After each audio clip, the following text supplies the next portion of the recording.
Hello TFI బానిసలు, welcome back to our channel. ఈ రోజు అప్డేట్స్ కోసం ఈ వీడియోని ఎండ్ వరకు చేసేయండి. మన మాస్ మహారాజ్ రవితేజ గారు రూట్ మార్చారు. మజిలీ ఫేమ్ అయిన శివ నిర్వాణ దర్శకత్వం వహిస్తున్న ఈ మూవీకి మైత్రి మూవీ మేకర్స్ నిర్మాతగా వ్యవహరిస్తున్నాడు. రవితేజ గారు బర్త్డే సందర్భంగా ఈ మూవీ టైటిల్ ని ఇరుముడిగా పేర్కొంటూ పోస్టర్ ను రిలీజ్ చేశారు. ఈ పోస్టర్ లో చూసినట్లయితే రవితేజ గారు మనకి అయ్యప్ప స్వామి భక్తుని వేషంలో ఇరుముడితో ఒక చిన్నారిని ఎత్తుకొని కనిపించబోతున్నారు. ఈ లుక్ అందరినీ ఆకట్టుకుంటోంది. మన మంచు మనోజ్ గారు హీరోగా నటిస్తున్న David Reddy movie first look poster ని రిలీజ్ చేశారు.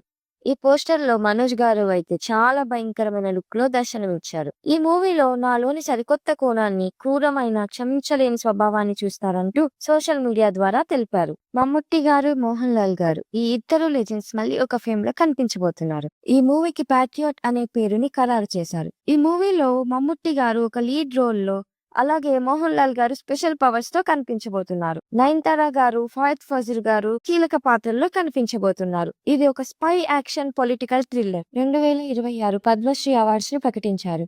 ఈసారి సినిమా రంగానికి చెందిన ప్రముఖులకు ఈ గౌరవం దక్కింది. టాలీవుడ్ నుంచి రాజేంద్ర ప్రసాద్ గారు, కామెడీ నుంచి క్యారెక్టర్ రోల్స్ వరకు తెలుగు సినిమాకు చిరస్థాయిగా సేవ చేసిన లెజెండ్ మురళీ మోహన్ గారు. దశాబ్దాల పాటు ప్రేక్షకులను అలరించిన వెటరన్ నటుడికి పద్మశ్రీ గౌరవం. అలాగే ఆర్ మాధవన్ గారు 3 ఇడియట్స్, రాకెటరీ లాంటి సినిమాలతో భారతీయ సినిమాను అంతర్జాతీయ స్థాయికి తీసుకెళ్లారు. అలాగే మన మలయాళం స్టార్ మమ్ముట్టి గారికి పద్మభూషణ్ వరించింది.